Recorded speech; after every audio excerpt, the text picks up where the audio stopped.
নমস্কার বন্ধুরা, চ্যানেলে তোমাদের সবাইকে স্বাগত জানাই। বন্ধুরা, আজকে এই ভিডিওতে পলিটির প্রায় 100 এমসিকিউ কমপ্লিট করা হয়েছে। এরকম আরও কয়েকটি ভিডিওর মাধ্যমে সমস্ত পলিটির এমসিকিউ কমপ্লিট করানো হবে। আর এই ভিডিওগুলি তোমাদের যে কোনো পরীক্ষার জন্য ইউজফুল হবে, বিশেষ করে রেলওয়ে পরীক্ষা, WBCS, তারপরে তোমাদের SSC এবং PSCর যে কোনো এক্সামের জন্য ইউজফুল হবে। সো দেরি না করে চলো এমসিকিউগুলো দেখে ফেলি, এবং বলে রাখি চ্যানেলটিকে তোমরা অবশ্যই সাবস্ক্রাইব করে দিও এবং ভিডিওটি শেয়ার করে দিও। আমাদের ফার্স্ট কোশ্চেন হচ্ছে, কবে গণপরিষদ গঠনের দাবি প্রথম উত্থাপিত হয়েছিল? তো গণপরিষদ গঠনের প্রথম দাবি উত্থাপিত হয়েছিল 1923 সালে। তারপরে দেখো, সংবিধান সভার প্রথম স্থায়ী সভাপতি কে হবে? এখানকার মধ্যে প্রথম স্থায়ী সভাপতি বলেছে বন্ধুরা, তাই হবে এটি ডক্টর রাজেন্দ্র প্রসাদ। 3 নম্বর কোশ্চেন কি বলছে, গণপরিষদে কাকে ভারতীয় সংবিধানের স্থপতি বলে উল্লেখ করা হয়েছে? এটি হবে BR আম্বেদকরকে। 3 বি। 4 নম্বর কোশ্চেন দেখো, 4 নম্বর কোশ্চেন কি বলছে, ভারতীয় সংবিধান রচনার উদ্দেশ্যে গঠিত গণপরিষদের প্রাথমিক সদস্য সংখ্যা কত ছিল? তো প্রাথমিক সদস্য সংখ্যা ছিল 389, অর্থাৎ 389 জন। 4 সি। 5 নম্বর কোশ্চেন দেখো, গণপরিষদ সদস্য দ্বারা সংবিধানের খসড়া রচনা করেন তারা ছিলেন? গণপরিষদের সদস্য যারা সংবিধানের খসড়া রচনা করেন তারা কারা ছিলেন? ব্রিটিশ সংসদ দ্বারা মনোনীত? না, এটি না। গভর্নর জেনারেল কর্তৃক মনোনীত? এটিও না। বিভিন্ন অঞ্চলের বিধানসভা দ্বারা নির্বাচিত? এটি হবে রাইট অ্যান্সার আমাদের। 6 নম্বর কোশ্চেন কি বলছে দেখো, কোনটির অধীনে গণপরিষদ গঠিত হয়েছিল? মাউন্টব্যাটেন প্ল্যান, ক্যাবিনেট মিশন, ভারতীয় স্বাধীনতা আইন, ওয়াবেল প্ল্যান? আমরা জানি ক্যাবিনেট মিশন। অ্যান্সার হবে ক্যাবিনেট মিশন প্ল্যান। 6 বি। 7 নম্বর কোশ্চেন দেখো, নিম্নলিখিত কোন তারিখ থেকে ভারতীয় সংবিধান কার্যকরী হয়? 26 জানুয়ারি, সরি এটি না, এটি হবে 7 নম্বর কোশ্চেনের অ্যান্সার হবে 26 জানুয়ারি 1950। আমরা সবাই জানি 26 জানুয়ারি 1950 থেকে ভারতীয় সংবিধান কার্যকরী হয়। 8 নম্বর কোশ্চেন দেখো, গণপরিষদে দেশীয় রাজ্যগুলির প্রতিনিধির সংখ্যা ছিল? তো দেশীয় রাজ্যগুলির প্রতিনিধির সংখ্যা ছিল 93 জন। গণপরিষদের প্রথম অধিবেশন কোথায় অনুষ্ঠিত হয়? সো গণপরিষদের প্রথম অধিবেশন অনুষ্ঠিত হয় দিল্লিতে। তারপরে নেক্সট কোশ্চেন দেখো বন্ধুরা, নেক্সট কোশ্চেন হচ্ছে 10 নম্বর কোশ্চেন, রাজ্য সংবিধান সংক্রান্ত কমিটির সভাপতি কে ছিলেন? তো এটির অ্যান্সার হবে সর্দার বল্লভভাই প্যাটেল। 11 নম্বর কোশ্চেন দেখো কি বলছে, 11 নম্বর কোশ্চেন বলছে, ভারতীয় গণপরিষদের সাংবিধানিক পরামর্শদাতা মানে কনস্টিটিউশনাল অ্যাডভাইজার হিসাবে কে নিযুক্ত হন? তো এটির অ্যান্সার হবে BN রাও। নেক্সট কোশ্চেন দেখো, গণপরিষদের খসড়া কমিটির মোট সদস্য সংখ্যা কতজন ছিল? তো খসড়া কমিটির মোট সদস্য সংখ্যা ছিল 7 জন, এবং খসড়া কমিটির চেয়ারম্যান ছিলেন ডক্টর BR আম্বেদকর।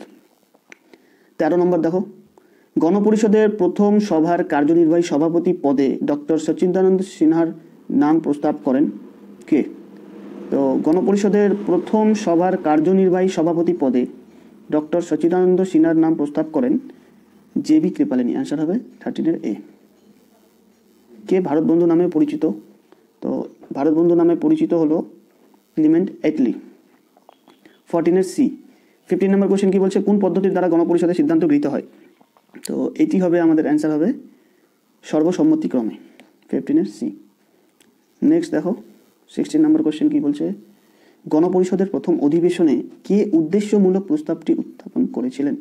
তো আমরা জানি এটি করেছিলেন জওহরলাল নেহরু উদ্দেশ্যমূলক প্রস্তাব উত্থাপন করেছিলেন, মানে অবজেক্টিভ রেজলিউশন। 17 নম্বর কোশ্চেন দেখো কি বলছে, নিম্নলিখিত কার প্রতিবেদনে যুক্তরাষ্ট্রীয় ধারণাটি সর্বপ্রথম প্রস্তাবিত হয়? তো এটির অ্যান্সার হবে মতিলাল নেহরু। 18 নম্বর কোশ্চেন, গণপরিষদে ভারতের সংখ্যালঘু সম্প্রদায়ের হয়ে প্রতিনিধিত্ব করেছিলেন? সংখ্যালঘু সম্প্রদায়ের হয়ে প্রতিনিধিত্ব করেছিলেন ডক্টর BR আম্বেদকর। 18 C। 19 নম্বর কোশ্চেন দেখো, কবে গণপরিষদ সর্বপ্রথম ডোমিনিয়ন পার্লামেন্ট হিসাবে কাজ শুরু করে? তো এটির অ্যান্সার হবে 1947 সালের 17 নভেম্বর।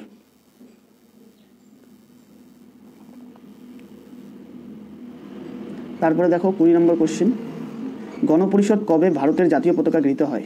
গণপরিষদে ভারতের জাতীয় পতাকা কবে গৃহীত হয়?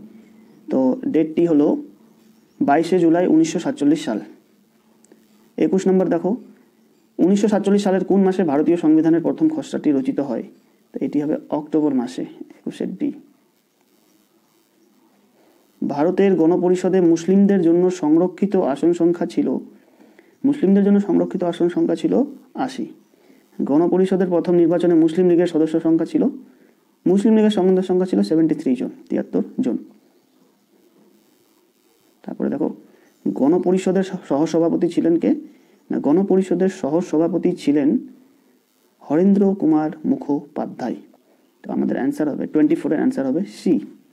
25-এর অ্যান্সার দেখো, 25 কি বলছে কোয়েশ্চেন, কে গণপরিষদের প্রবীণতম সদস্য ছিলেন।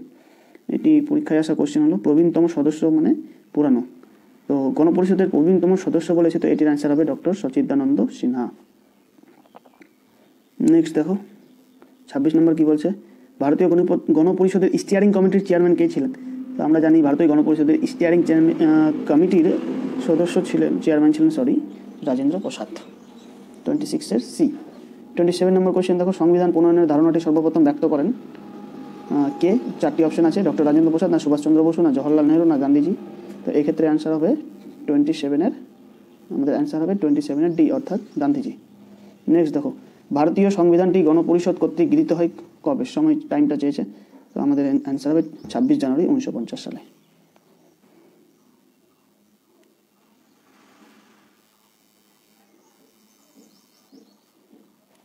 নেক্সট কোশ্চেন 29 নম্বর কোশ্চেন দেখো, 29 নম্বর কি বলছে, ভারতবর্ষের সংবিধান রচনার জন্য গণপরিষদ মোট কতগুলি কমিটি গঠন করেছিল। তো এক্ষেত্রে হবে 22টি। নেক্সট কোশ্চেন, গণপরিষদের প্রথম সভায় সদস্যরূপে উপস্থিত ছিলেন 207 জন। জওহরলাল নেহরু গণপরিষদের উদ্দেশ্যমূলক প্রস্তাবটি উত্থাপন করেছিলেন। তাহলে জওহরলাল নেহরু গণপরিষদের উদ্দেশ্যমূলক প্রস্তাবটি উত্থাপন করেছিলেন কবে, 22 জানুয়ারি 1947 সালে। নেক্সট দেখো, মুসলিম লীগের সদস্যগণ তাদের নাম প্রত্যাহার করে নেওয়ার ফলে গণপরিষদের সদস্য সংখ্যা হয় কতজন, না এক্ষেত্রে হবে 299 জন। স্বাধীনতার পর ভারতে জাতীয় সংহতি গড়ে তোলার ক্ষেত্রে গুরুত্বপূর্ণ ভূমিকা পালন করেন কে। দেখো 4টি অপশন দেওয়া আছে, সেক্ষেত্রে অ্যান্সারটি হবে বল্লভভাই পটেল। কোন ভারতীয় সর্বপ্রথম ব্রিটিশ পার্লামেন্টের সদস্য মনোনীত হয়েছিলেন। তো এটি WBCS প্রিলিমে আসা কোয়েশ্চেন হলো, তো এটির অ্যান্সার হবে বি, দাদাভাই নৌরোজি। 35 নম্বর কি বলছে, ভারতীয় স্বাধীনতা প্রাপ্তির সময় ভারতীয় জাতীয় কংগ্রেসের সভাপতি কে ছিলেন। তাহলে ভারতীয় স্বাধীনতা প্রাপ্তির সময় জাতীয় কংগ্রেসের সভাপতি ছিলেন, এটি একটি ইম্পর্টেন্ট কোশ্চেন, WBCS প্রিলিমে আসা কোশ্চেন, JB কৃপালিনী। 35-এর সি। তারপরে দেখো, নেহেরু রিপোর্ট কমিটিতে লিবারেল ফেডারেশনের প্রতিনিধিত্ব করেন, অ্যান্সার হবে তেজ বাহাদুর সাপ্রু। 37 নম্বর কোশ্চেন কি বলছে, যে কংগ্রেস সভাপতি 1942 সালে ক্রিপস এবং সিমলা কনফারেন্সে ওয়াভেলের সঙ্গে আলাপ আলোচনা করেছিলেন, তিনি কে ছিলেন, না তিনি হলেন আব্দুল কালাম আজাদ। 38 নম্বর কি বলছে, এটি বোঝাচ্ছে না, হ্যাঁ দেখো 1949 সালের 26শে নভেম্বর গণপরিষদ ভারতীয় সংবিধান গৃহীত হবার সময় থেকে কার্যকারী হয়। কি জিনিস কার্যকারী হয়, তো এটি হবে নাগরিকত্ব সংক্রান্ত বিধি ব্যবস্থা, না নির্বাচনী প্রথা, না কার্যনির্বাহী সংকট, না উপরোক্ত সবকটি। তো এটি হবে উপরোক্ত সবকটি কার্যকরী হয়েছিল। 39 নম্বর দেখো, কত সালে ওয়াবেন প্ল্যান ঘোষিত হয়। তো এটি আনসার হবে জুন 1945। ওয়াবেন প্ল্যান 1945-এ হয়। সিমলা কনফারেন্স কত সালে অনুষ্ঠিত হয়। 40 নম্বর কোশ্চেনের অ্যান্সার হবে 1945-এ। দ্বিতীয় বিশ্বযুদ্ধের সময় ব্রিটেনের প্রধানমন্ত্রী কে ছিলেন। তো দ্বিতীয় বিশ্বযুদ্ধের সময় ব্রিটেনের প্রধানমন্ত্রী ছিলেন চার্চিল। কত সালে ক্যাবিনেট মিশন ভারতে আসে। ক্যাবিনেট মিশন ভারতে আসে 1946 সালের মার্চ মাসে। 43 নম্বর কোশ্চেন কি বলছে, কত সালে অন্তর্বর্তীকালীন সরকার প্রতিষ্ঠিত হয়। অন্তর্বর্তীকালীন সরকার প্রতিষ্ঠিত হয় আগস্টে 1946। অ্যান্সার হবে 43-এর অ্যান্সার হবে ডি নম্বর, অর্থাৎ আগস্ট 1946। কোন বড়লাটের প্রস্তাব অনুসারে ভারতে অন্তর্বর্তীকালীন সরকার গঠিত হয়। তো ওই সময় যে বড়লাট ছিল সে ছিল ওয়াভেল। 44-এর এ। 45 নম্বর কি বলছে, অন্তর্বর্তীকালীন সরকারের ভাইস প্রেসিডেন্ট ছিলেন। অন্তর্বর্তীকালীন সরকারের ভাইস প্রেসিডেন্ট ছিলেন জওহরলাল নেহরু। 46 নম্বর কোশ্চেন দেখো কি বলছে, কোন কমিটির সুপারিশে গণপরিষদ গঠিত হয়। তো আমরা জানি ক্যাবিনেট মিশন। 47 গণপরিষদে কতজন মহিলা সদস্য ছিলেন। তো গণপরিষদে মহিলা সদস্য ছিলেন কতজন। তো এক্ষেত্রে অ্যান্সার হবে গণপরিষদে কোনো মহিলা সদস্য ছিলেন না, তাহলে কোনো সদস্য ছিল না। ঠিক আছে, তাহলে 47-এর অ্যান্সার হবে ডি। সরি বন্ধুরা, একটু ভুল হয়ে গেছে। হ্যাঁ, এটি হবে অ্যান্সার। দেখো, গণপরিষদে কতজন মহিলা সদস্য ছিলেন, তো এক্ষেত্রে আমাদের অ্যান্সার হবে 9 জন। ঠিক আছে, একটু ভুল হয়ে গেছিলো। তারপরটি দেখো, আগস্ট অফার প্রকাশিত হয় কত সালে, না 1940 সালে। ঠিক আছে, 49-এর অ্যান্সার দেখো, ক্রিপস মিশন কত সালে ভারতে আসে, তো ক্রিপস মিশন ভারতে আসে মার্চ মাসের 1942 সালে।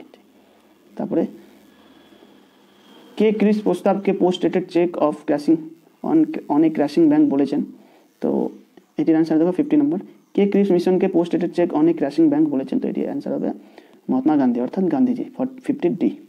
তারপরে দেখো আমাদের নেক্সট দেখো কোশ্চেনটি হচ্ছে, নিম্নোক্ত কোন আইনকে মডেল করে ভারতীয় সংবিধান রচিত হয়েছে, তো আমাদের অ্যান্সার হবে ভারত শাসন আইন 1935। ভারতীয় সংবিধানের কোন অংশকে রত্ন সম্ভার বলেও উল্লেখ করা হয়, তো এটি হবে প্রস্তাবনা।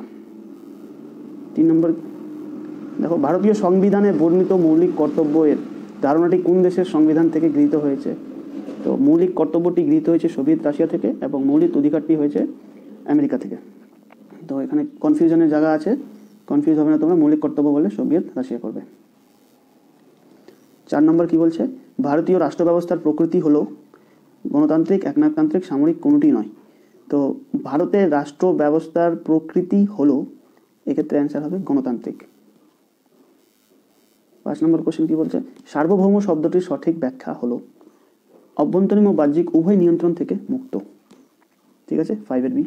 নেক্সট দেখো, ভারতীয় সংবিধানের প্রস্তাবনার ধারণাটি কোন দেশের সংবিধান অনুসৃত, মানে প্রস্তাবনাটি কোন ধারণাটি কোন দেশের সংবিধান থেকে গৃহীত হয়েছে, তো এক্ষেত্রে আমাদের অ্যান্সার হবে মার্কিন যুক্তরাষ্ট্র। নেক্সট দেখো 7 নম্বর কি বলছে, ভারতীয় সংবিধানে প্রস্তাবনার ধারণাটি সর্বপ্রথম উত্থাপন করেন, তাহলে ভারতীয় সংবিধানে প্রস্তাবনার ধারণাটি সর্বপ্রথম উত্থাপন করেন কে, জওহরলাল নেহরু। ভারতীয় সংবিধান বর্ণিত একক নাগরিকত্বের ধারণাটি কোন দেশের সংবিধান থেকে নেওয়া হয়েছে, একক নাগরিকত্ব এটি নেওয়া হয়েছে ব্রিটেন থেকে। ঠিক আছে, নেক্সট দেখো, সাম্প্রতিককালে ভারতবর্ষের বিচার সংক্রান্ত ক্ষেত্রে জনপ্রিয় জনস্বার্থ মামলার ধারণাটি কোন দেশের সংবিধান দ্বারা অনুপ্রাণিত, তো এক্ষেত্রে আমাদের অ্যান্সার হবে ব্রিটেন, মানে এখানে বলছে বিচার সংক্রান্ত ক্ষেত্রে। ঠিক আছে, 10 নম্বর কোশ্চেন দেখো, 10 নম্বর কোশ্চেন কি বলছে, ভারতীয় সংবিধান বর্ণিত পাবলিক অ্যাকাউন্টস কমিটির ধারণাটি কোন দেশের সংবিধান থেকে গৃহীত হয়েছে, সো পাবলিক অ্যাকাউন্টস কমিটির ধারণাটি গৃহীত হয়েছে গ্রেট ব্রিটেন থেকে। মৌলিক অধিকারের ধারণাটি কোন দেশের সংবিধান থেকে গৃহীত হয়েছে, একটু আগেই বললাম বন্ধুরা, এটি হবে মার্কিন যুক্তরাষ্ট্র, 11-এর এ। 12 নম্বর কি বলছে, শক্তিশালী কেন্দ্র সহ যুক্তরাষ্ট্রীয় প্রশাসনিক কাঠামোর ধারণাটি যে দেশের সংবিধান অনুসরণে গৃহীত হয়েছে সেটি হলো কি, দেখো ভালো করে আগে বলছে শক্তিশালী কেন্দ্র সহ যুক্তরাষ্ট্রীয় প্রশাসনিক কাঠামোর ধারণা, তো এটির অ্যান্সার হবে কানাডা, 12-এর সি। নেক্সট, ভারতীয় গণতন্ত্রের প্রকৃতিটি হলো, ভারতীয় গণতন্ত্রের প্রকৃতি কীরূপ, 4টি অপশন দেওয়া আছে, এখানে আমাদের সঠিক অ্যান্সারটি হচ্ছে বন্ধুরা বহুদলীয় ও সংসদীয়, 13-এর বি। ভারতীয় সংবিধানে বর্ণিত জরুরি অবস্থার ধারণাটি কোন দেশের সংবিধান থেকে গৃহীত হয়েছে, তাহলে ভারতীয় সংবিধানে বর্ণিত জরুরি অবস্থার ধারণাটি কোন দেশের সংবিধান থেকে গৃহীত হয়েছে, তো এটির অ্যান্সার হবে জার্মানির সংবিধান থেকে, 14-এর এ। ভারতীয় সংবিধানের প্রস্তাবনা অনুসারে সংবিধানের উৎস হলো, ভারতীয় সংবিধানের প্রস্তাবনা অনুসারে সংবিধানের উৎস হলো কি, তো আমাদের অ্যান্সার হবে ভারতবর্ষের জনগণ। 16-এর ডি নম্বর, সরি 16 অ্যান্সার কি হবে বন্ধুরা, ভারতীয় সংবিধানের কোন অংশটি আদালত কর্তৃক বলবৎযোগ্য নয়, প্রস্তাবনা, 16-এর ডি। নেক্সট দেখো, কোন দেশের সংবিধান থেকে ভারতীয় সংবিধান উল্লেখিত বিচার বিভাগীয় পুনর্বিবেচনা জুডিশিয়াল রিভিউ এর ধারণাটি গৃহীত হয়েছে, তো আমাদের অ্যান্সার হবে মার্কিন যুক্তরাষ্ট্র। ভারতীয় সংবিধানের কোন অংশকে সংবিধানের প্রাণ বলে উল্লেখ করা হয়েছে, তো এটি হবে প্রস্তাবনাকে সংবিধানের প্রাণ বলে উল্লেখ করা হয়েছে।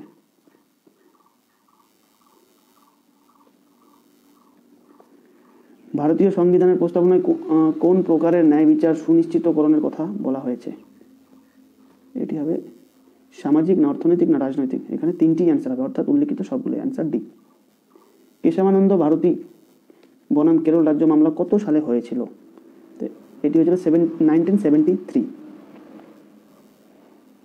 ভারতীয় সংবিধানের প্রস্তাবনা অনুযায়ী ভারতবর্ষ একটি কি দেশ? সার্বভৌম গণতান্ত্রিক প্রজাতন্ত্র, সমাজতান্ত্রিক ধর্মনিরপেক্ষ প্রজাতন্ত্র। এটি হবে বন্ধুরা অ্যান্সার, সার্বভৌম সমাজতান্ত্রিক ধর্মনিরপেক্ষ গণতান্ত্রিক প্রজাতন্ত্র। নেক্সট দেখো 22 নম্বর কি বলছে, নিচের কোন বিষয়টি ভারতীয় সংবিধানের মূল অংশরূপে গণ্য হয় না? মূল অংশরূপে গণ্য হয় না প্রস্তাবনা। নিম্নলিখিত কোনটি ভারত এবং আমেরিকা উভয় দেশের সংবিধানের একটি বৈশিষ্ট্য? তো এটি হলো আমাদের 23 কি হবে? হ্যাঁ দেখো এখানে অ্যান্সারটি পেয়ে গেছি, ডি, সংবিধানের তত্ত্বাবধায়ক হিসাবে যুক্তরাষ্ট্রীয় সুপ্রিম কোর্টের গঠন। 24 নম্বর কি বলছে, সুপ্রিম কোর্ট ঘোষিত কোন মামলায় রায় দানকালে বলা হয় যে প্রস্তাবনা অনুসারে ভারতের জনগণই সার্বভৌম ক্ষমতার অধিকারী? এটি হবে হ্যাঁ কে গোপালন বলরাম মাদ্রাস রাজ্য মামলা, যেটি 1950-তে হয়েছিল। ঠিক আছে। 25 নম্বর দেখো কি বলছে, কততম সংবিধান সংশোধনের মাধ্যমে ভারতীয় সংবিধানের মূল প্রস্তাবনায় সমাজতান্ত্রিক এবং ধর্মনিরপেক্ষ শব্দ দুটি যুক্ত হয়? তো এটা আমাদের অ্যান্সার হলো 42তম। ভারতীয় সংবিধানের প্রস্তাবনায় যে 4টি মৌলিক নীতির কথা বলা হয়েছে তা হলো ন্যায়, স্বাধীনতা, সাম্য ও সৌভ্রাতৃত্ব।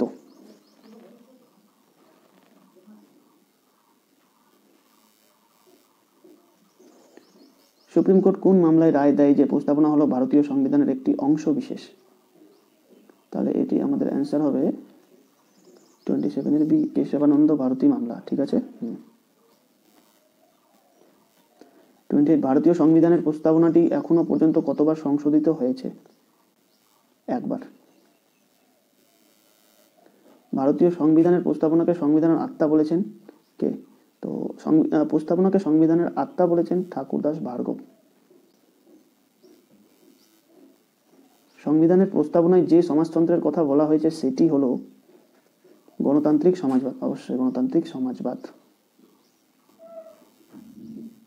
নেক্সট দেখো, কত সালের সংবিধান সংশোধনী দ্বারা ধর্মনিরপেক্ষ সমাজতন্ত্র ও সংহতি শব্দগুলি যুক্ত হয়? তো এটি হচ্ছে 1976 সালের। 32 নম্বর কোশ্চেন কি বলছে, ভারতীয় রাষ্ট্র ব্যবস্থার 5টি বৈশিষ্ট্যের কোন দুটি 1976 সালের 42তম সংশোধনীর মাধ্যমে সংযোজিত হয়? এক্ষেত্রে হবে সমাজতান্ত্রিক, ধর্মনিরপেক্ষ। ইম্পর্টেন্ট কোশ্চেন এটি। কে মন্তব্য করেছেন প্রস্তাবনাই হলো সংবিধানের সর্বাপেক্ষা মূল্যবান অংশ? এটি বলেছেন ঠাকুরদাস ভার্গব। কোন দেশের সংবিধানে প্রথম একটি প্রস্তাবনা যুক্ত করা হয়েছিল? তো মার্কিন যুক্তরাষ্ট্র। এটি তো উৎস প্রস্তাবনা, তাই অ্যান্সার হবে মার্কিন যুক্তরাষ্ট্র। কে প্রস্তাবনাকে পলিটিক্যাল হরস্কোপ বলে মন্তব্য করেছেন? তো এটি হবে KM মুন্সি। কোন রাষ্ট্রের সংবিধান বা আইন থেকে ভারতীয় সংবিধানের নির্দেশাত্মক নীতির ধারণাটি গৃহীত হয়েছে? তো এই কোশ্চেনটা বন্ধুরা কতবার পরীক্ষায় এসছে, তো এটির অ্যান্সার হবে আয়ারল্যান্ডের সংবিধান। প্রস্তাবনায় বর্ণিত স্বাধীনতা, সাম্য ও সৌভ্রাতৃত্বের আদর্শগুলি যে উৎস থেকে গৃহীত হয়েছে সেটি কি? সেটি হচ্ছে ফরাসি বিপ্লব থেকে। 37 ডি।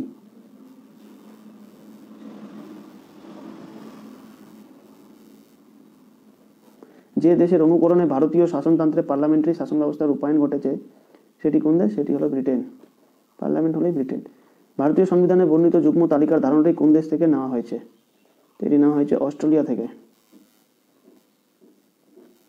তারপরে দেখো, ভারতীয় সংবিধানে উল্লিখিত রেসিডুয়াল পাওয়ার্স এর ধারণাটি যে দেশ থেকে সংগৃহীত হয়েছে সেটি হচ্ছে কানাডা।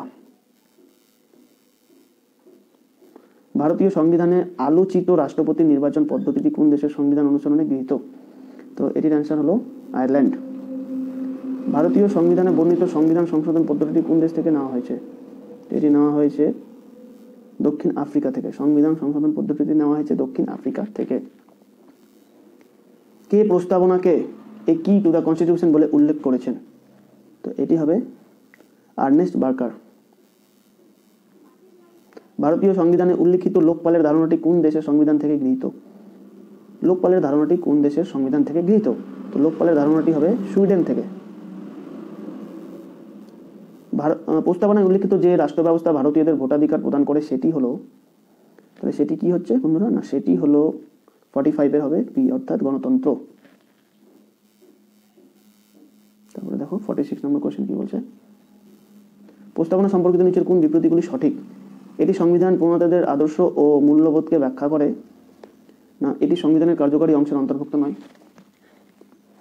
না, এটি সংবিধানের সঠিক ব্যাখ্যা প্রদানে সহায়তা করে। উপরোক্ত সবগুলি। তো এখানে দেখো প্রস্তাবনা সম্পর্কিত নিচের কোন বিবৃতিগুলি সঠিক, তাহলে এখানে সবগুলোই সঠিক। এন্টার হবে 46 এর ডি। ধর্মনিরপেক্ষ শব্দটির অর্থ হলো, ধর্মনিরপেক্ষ শব্দটির অর্থ হলো কি? তো ধর্মনিরপেক্ষ শব্দটির অর্থ হলো রাষ্ট্র কোনো ব্যক্তির ব্যক্তিগত ধর্মবিশ্বাস ও ধর্মপ্রচারের স্বাধীনতায় হস্তক্ষেপ করবে না, অর্থাৎ 47 এর সি। 48 কে ভারতীয় সংবিধানের প্রস্তাবনাকে নিষ্ঠাপূর্ণ সংকল্প বলে বর্ণনা করেছেন? তো এটির অ্যান্সার হবে ধীরেন্দ্রনাথ সেন। নিম্নলিখিত কোন জোড়াটি সঠিক নয়? 49, এটাই আমাদের আজকে লাস্ট কোশ্চেন। তাহলে আমরা আজকে 99 অর্থাৎ 99টি কোশ্চেন করে ফেলেছি। নিম্নলিখিত কোন জোড়াটি সঠিক নয়?